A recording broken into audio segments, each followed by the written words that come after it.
Hello everyone, welcome to Law Tech coaching classes. This is Chinu Sharma and today we are going to take up another last part from our important legislation, the Commercial Codes Act 2015. So इसमें हमने साथ साथ जितनी भी important amendments थी, especially 2018 की amendments वो discuss करी हैं. So आज जो remaining part है provisions का हम lecture 4 के अंदर वो cover करेंगे. Also, if you're visiting my channel for the first time, please do subscribe to it, share it with your friends and family. So now starting with chapter 5. Chapter 5 का title है Transfer of Pending Suit.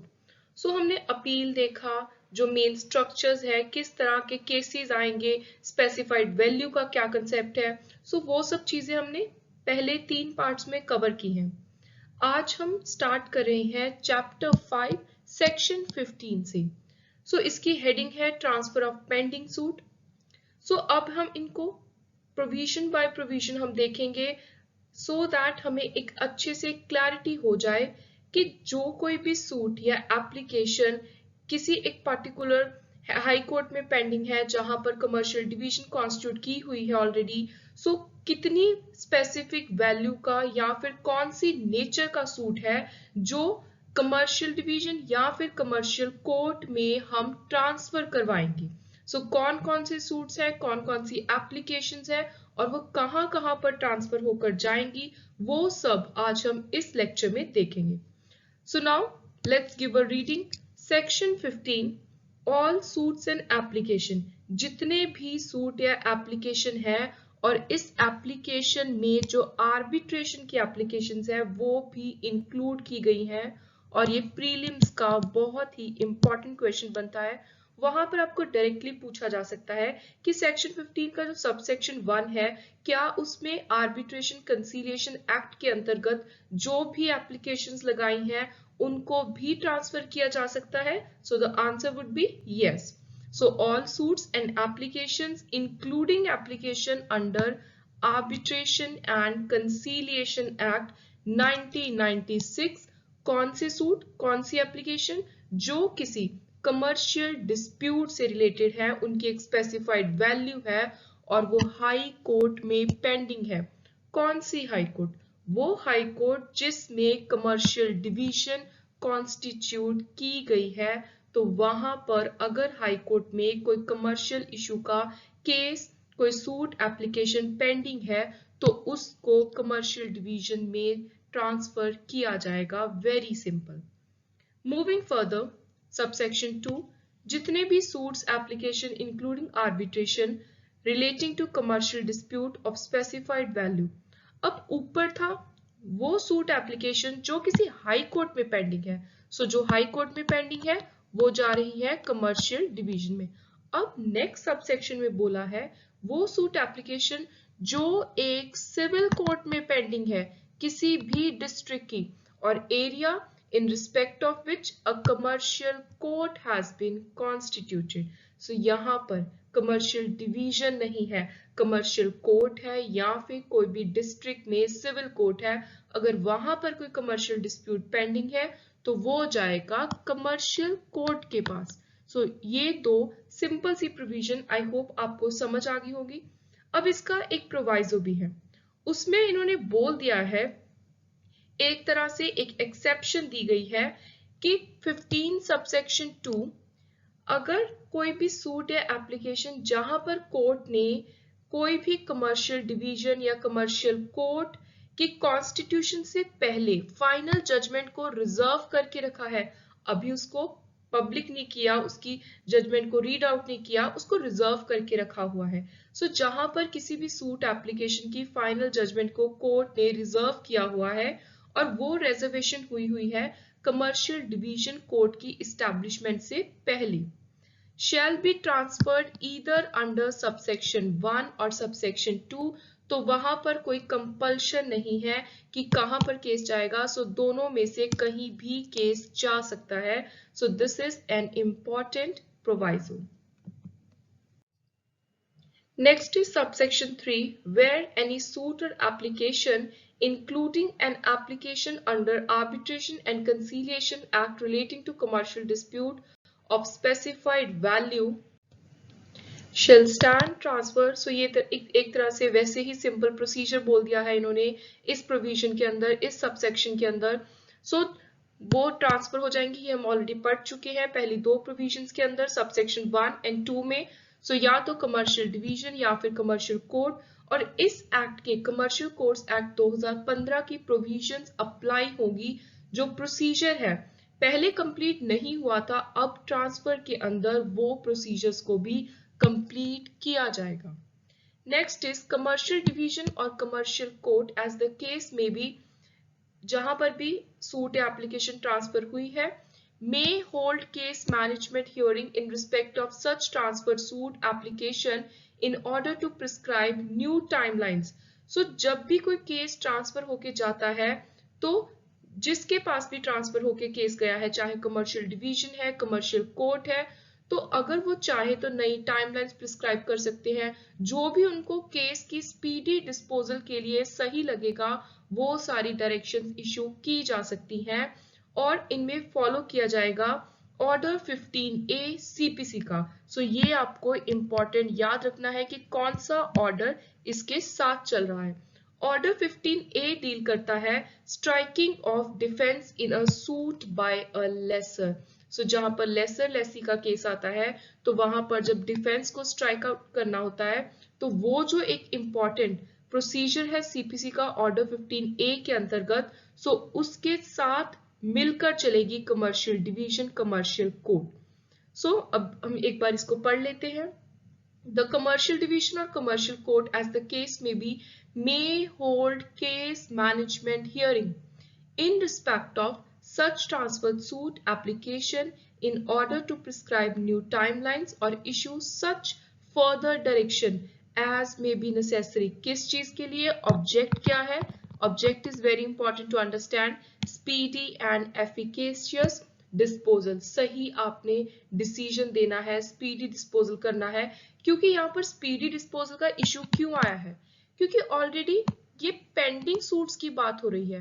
Pending suit का मतलब है आपको transfer की जरूरत तब पड़ रही है यहाँ पर कि काफी समय से कोई डिसीजन नहीं आया। सो इसीलिए एक जो मेन ऑब्जेक्टिव इनको इस प्रोविजन में डालना पड़ा है, अलग से जुडिशरी का ध्यान इस पर डालने के लिए कि पेंडिंग केसेस में स्पीडी डिस्पोजल की जरूरत है। यही मेन कारण है जिसकी वजह से ट्रांसफर की जरूरत पड़ती है।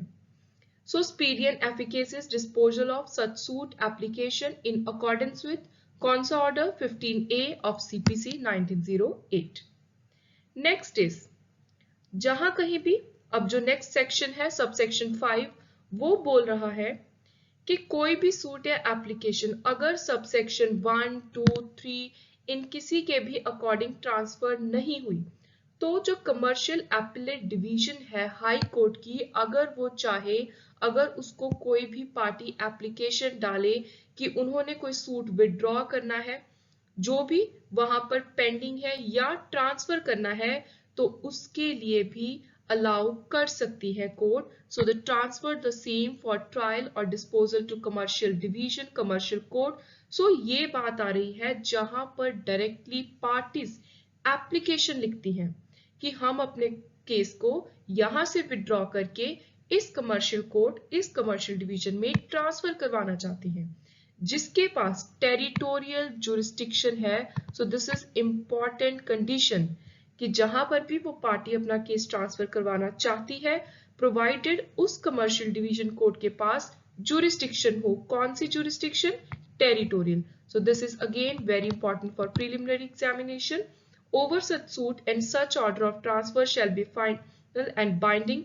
और जो ये ट्रांसफर का ऑर्डर होगा वो फाइनल होगा, वो कोर्ट को मानना पड़ेगा, पार्टीज को भी मानना पड़ेगा as per subsection 15 section 15 subsection 5।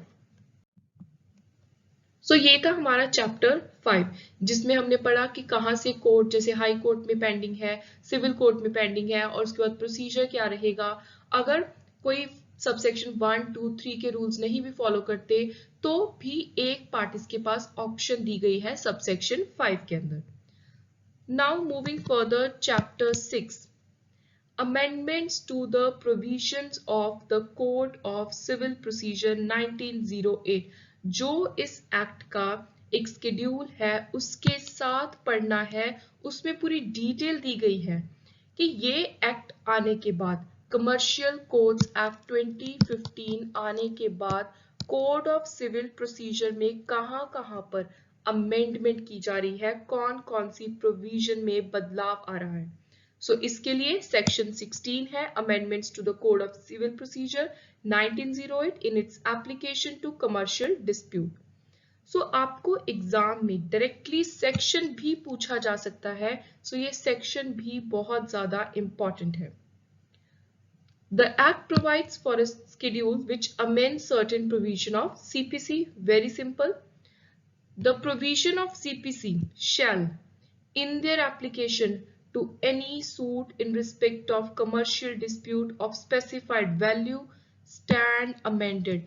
जिस तरीके से स्केड्यूल में इस एक्ट के लिखा हुआ है उसी तरह से कमर्शियल डिस्प्यूट में जो सीपीसी की प्रोविजंस हम अप्लाई करते हैं वो उसी के साथ मिलकर चलेंगी इस एक्ट के स्केड्यूल के साथ।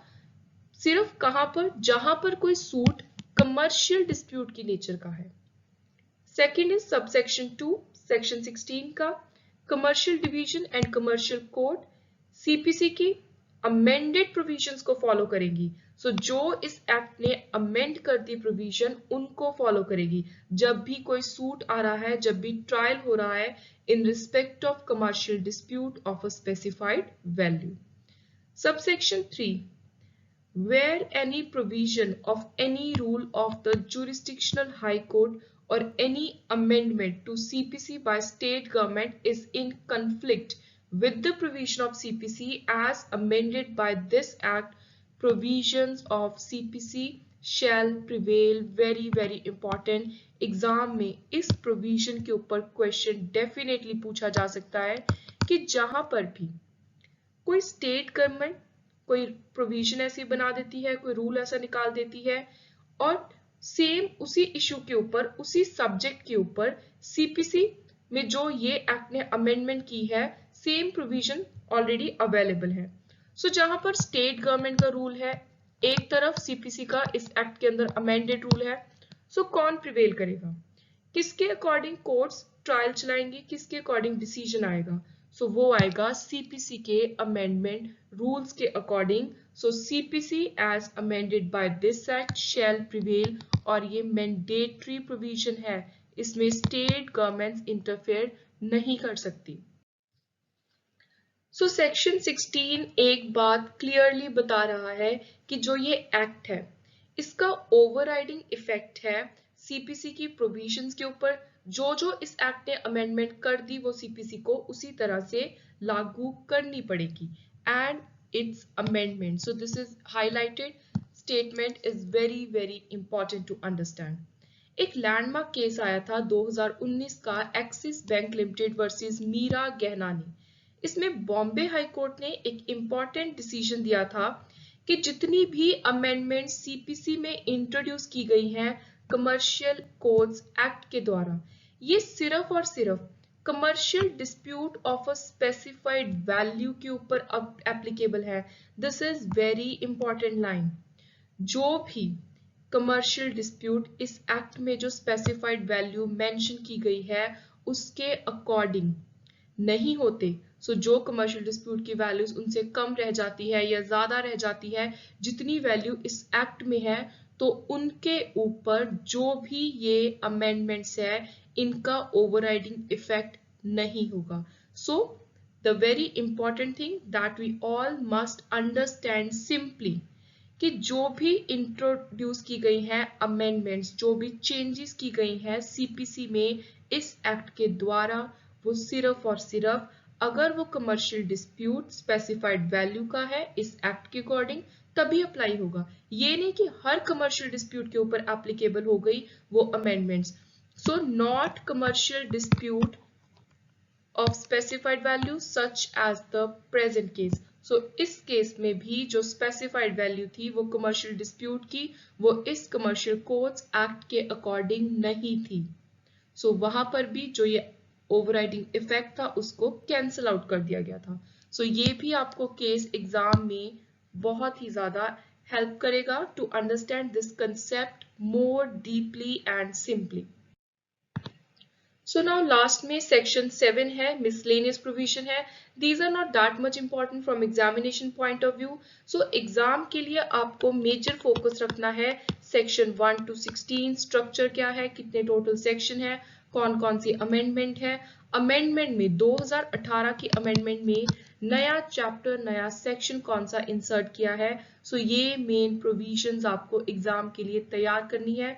So miscellaneous में general चीजें हैं कि जो कमर्शियल कोर्ट है, एपिलेट कोर्ट्स है, इनका जो डेटा है वो सब कौन कैसे कलेक्ट करेगा, डिस्क्लोजर कैसे होगा उस डेटा का, हाई कोर्ट कब कब डायरेक्शंस इशू कर सकती है, देन इंफ्रास्ट्रक्चर फैसिलिटी क्या होगी जब भी कमर्शियल कोर्ट कमर्शियल डिवीजन किसी हाई कोर्ट में इस्टेब्लिश करनी है तो उस पर पूरी रिस्पॉन्सिबिलिटी स्टेट गवर्नमेंट की होगी। जिस स्टेट गवर्नमेंट की एक पर्टिकुलर हाई कोर्ट में ये डिवीजन ये कोर्ट इस्टेब्लिश की जाएगी, सो वहां की राज्य की सरकार की जिम्मेवारी होगी कि वो इंफ्रास्ट्रक्चर प्रोवाइड करवाएंगे, जितना भी नेसेसरी इंफ्रास्ट्रक्चर है to facilitate the working of a commercial court और कमर्शियल डिवीजन। उसके बाद अगर स्टेट गवर्नमेंट चाहे तो हाई कोर्ट के साथ कंसल्ट करके कोई भी नेसेसरी फैसिलिटीज जो चाहिए पर्टिकुलर किसी स्टेट की जुडिशियल एकेडमी में चाहे ट्रेनिंग प्रोवाइड करवाई जाए या किसी भी और जगह पे जहां पर भी हाई कोर्ट और स्टेट गवर्नमेंट को इकट्ठे बात करके सही लगे, अगर वो चाहे इन कोर्ट्स के लिए जो जजेस अपॉइंट किए गए हैं उनको ट्रेनिंग प्रोवाइड करवानी है, सो ट्रेनिंग और कंटिन्यूअस एजुकेशन की भी फैसिलिटी स्टेट गवर्नमेंट प्रोवाइड करवा सकती है। देन एक्ट का एक ओवरराइडिंग इफेक्ट है। उसके बाद मेन प्रोविजन जो एग्जाम के लिए आपको पढ़ के जानी है दैट इज कि जो स्टेट गवर्नमेंट है उसका तो हमने रोल देख लिया कि जजेस की ट्रेनिंग इंफ्रास्ट्रक्चर जो भी मेन चीजें हैं।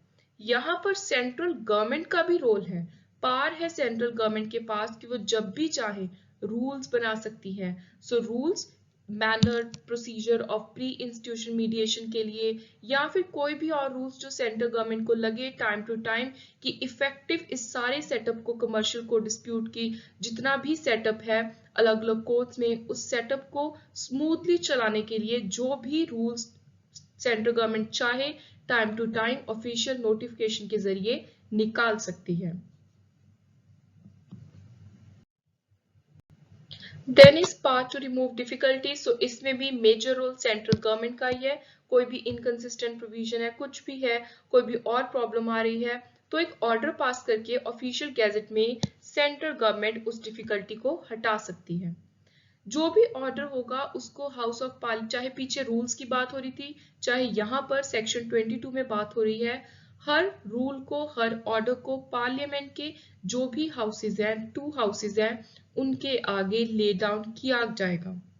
रिपील एंड सेविंग, जो commercial court commercial division commercial appellate division of high court ordinance था 2015 का, ये एक्ट उस ऑर्डिनेंस को रिपील कर रहा है।